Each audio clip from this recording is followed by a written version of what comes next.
Critical situation at Liverpool. Club urgently needs to sign a centre-back. Klopp agreed to a new job. Guardiola announced he wants Julián Álvarez back. Barcelona to sign Manchester United star for 75 million, and Vinicius Jr. to get an Oscar. All of this and more in today's episode. Liverpool has lost 4 consecutive matches, and the situation at Anfield is becoming increasingly alarming, with Arne Slot under serious pressure. Defeats to Crystal Palace, Galatasaray, Chelsea, and the latest blow, 2-1, at Anfield, have exposed the team's main problem: an unstable central defence. That's why the club is actively looking for reinforcements. And although there are many candidates, real options are few. Dayot Upamecano currently has the best chances. The Frenchman failed to agree on a new contract with Bayern. He demanded a €20 million signing bonus, but the club refused. Negotiations are blocked, and Liverpool is ready to seize the moment. Arne Slot sees him as an ideal defensive leader, but competition is high.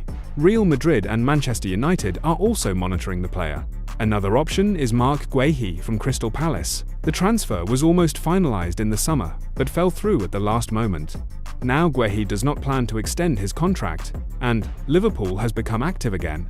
The problem is that the player is openly flirting with Real Madrid, and his agents have already contacted the Madrid side. Nico Schlotterbeck from Borussia is an unlikely option. Authoritative sources claim that Liverpool does not plan to sign him, and Chelsea is already negotiating. Ousmane Diomande from Sporting remains in reserve, but this is more of a backup than a priority. To be frank, Upamecano has the best chances for a transfer. He is available in winter, has experience, titles, and a style that perfectly fits Slot's system. And, if Liverpool wants to save the season, action must be taken immediately. Jürgen Klopp has agreed to a new role in German football. He has joined the Expert Council of the German Football League, DFL, combining it with the position of Global Director of Football at Red Bull Group. The former Liverpool manager will work on the strategic development of football in Germany, focusing on the integration of young talents and the improvement of club structures. His areas of responsibility at Red Bull include RB Leipzig, RB Salzburg, and New York Red Bulls. The DFL confirmed that the first results of the expert group's work are planned to be presented in spring 2026 at a league meeting, where they will be discussed with representatives of all 36 clubs. Klopp will work on the commission alongside Sami Khedira, Jochen Sauer from Bayern, and Eintracht sporting director Markus Kruscher. After 9 years at Liverpool, where he won the Champions League, Premier League, FA Cup, and League Cup twice, Klopp decided to shift his focus from daily work on the coaching bench to strategic influence on the future of football. Oh, how much Liverpool misses the good old Jürgen now, unlike that bald fraud. Lionel Messi has completed the regular MLS season with an incredible 48 goal contributions, 29 goals, and 19 assists, and, as reported by Fabrizio Romano, is in the final stages of negotiations for a new contract with Inter Miami. The Argentine is fully focused on the club's project and is expected to stay for at least one more season. According to Yahoo Sports, the new agreement provides for an extension until the end of 2026, precisely when the club will open the new Miami Freedom Park Stadium, and Messi is set to be the main star of this event. The contract will be no less lucrative than the previous one.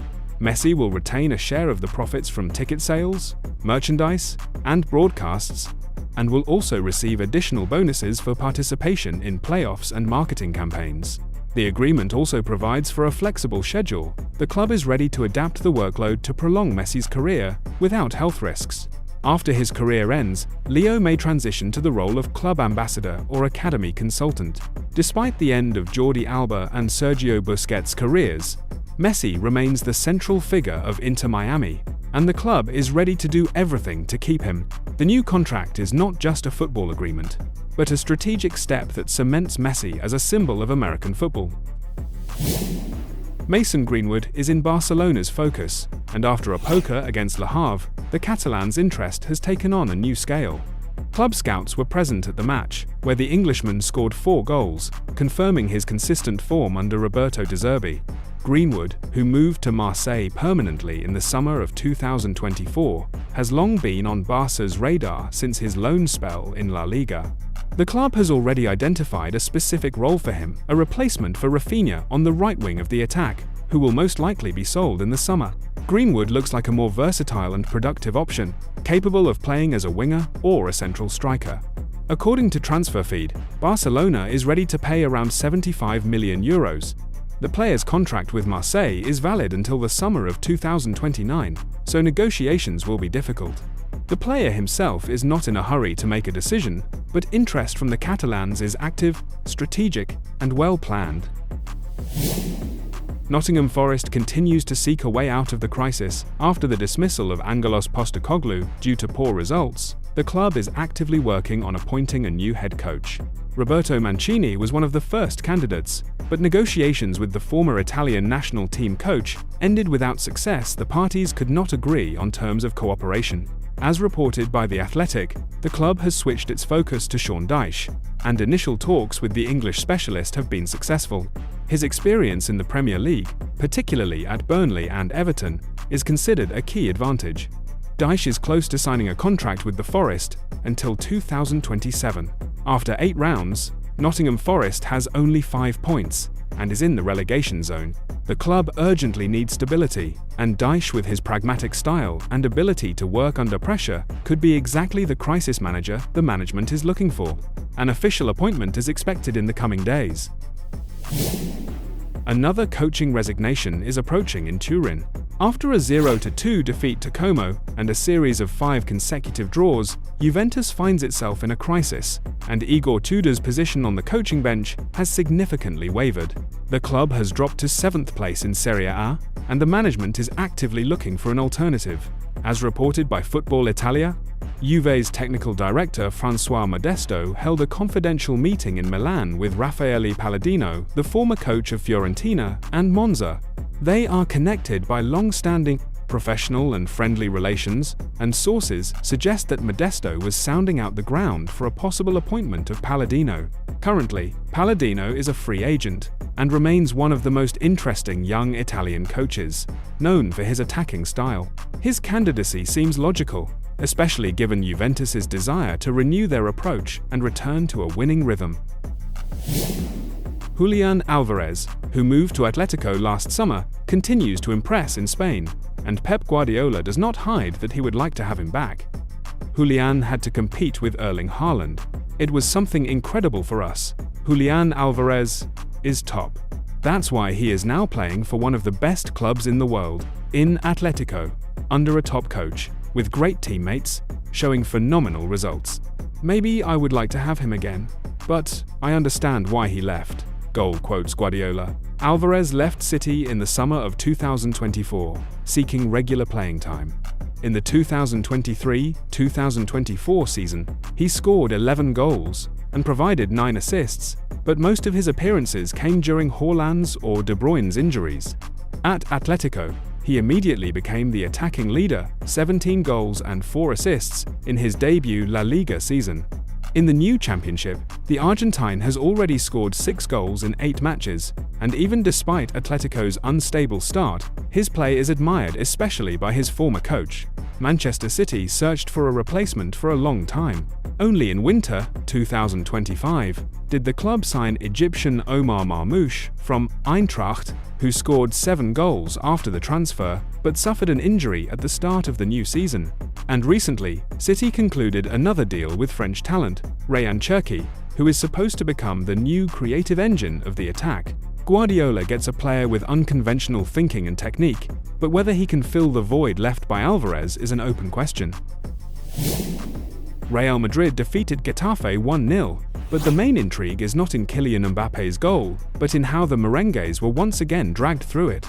In the 6th minute, Aurélien Tchouaméni fouled Liso in the box, a penalty? No! The referee and VAR system collectively turned a blind eye, but when Alan Nyom barely touched Vinicius, a red card instantly. And here the theatre begins. Junior falls so spectacularly that the Academy of Motion Picture Arts and Sciences should urgently award him an Oscar. A few minutes later, Alejandro Sancris receives a second yellow again after a touch on Vinicius, who turns contact into an acrobatic number. Real converted the numerical advantage in the 80th minute, Mbappe scored after a rebound off the post, but even playing 11 against 9, the Madrid side created nothing special. Getafe almost equalized in stoppage time, but Thibaut Courtois saved. In the end, a scandalous victory, 24 points in the bag, and El Clasico ahead. Barcelona is already waiting, and Vinicius is rehearsing a new role. Graham Potter has officially taken charge of the Swedish national team, with a contract running until March 2026. As reported by Fabrizio Romano, the agreement was approved last week and signed within the last 24 hours. Potter returns to work after being dismissed from West Ham and has a clear mission to qualify Sweden for the World Cup. According to Sportingpedia, the contract covers November matches against Switzerland and Slovenia, and if qualification is successful, it can be extended. Sweden currently has only 1 point after 4 rounds, and the situation is critical. That's it for now. Don't forget to like, subscribe, and share this video. Keep watching for more football action, and have a wonderful day.